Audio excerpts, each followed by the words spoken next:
Hi, I'm Lauren Cunningham, fashion and beauty editor here at The Independent, and this is what landed on my desk this week. Oh, Tom Ford, look at this. Oud Mineral in my finest French accent.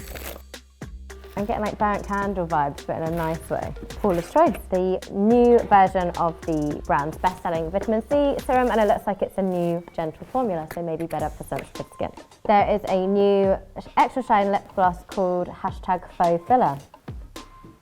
The brand Nécessaire is one of my favourite body care brands of all time, and this is the body wash. It will live in my shower like my last one did until it's like this big. This is from Cunningham for World Earth Day on the 22nd of April.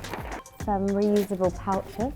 Super Serum Silk Foundation with vitamin C and E. A Super Serum Cream Blush, Beauty Sponge, Primer, Lip Oil. I love a lip oil. Concealer, more brow bits. Lipstick. This is from Amika. Oh wow, okay.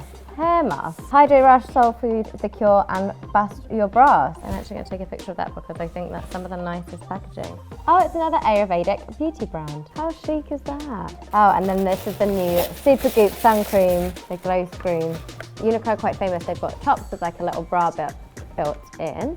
So that is everything that landed on my desk this week. I'm probably most excited to try the Super Goop Glow Screen, but you can head to IndyBest to read all of our reviews now.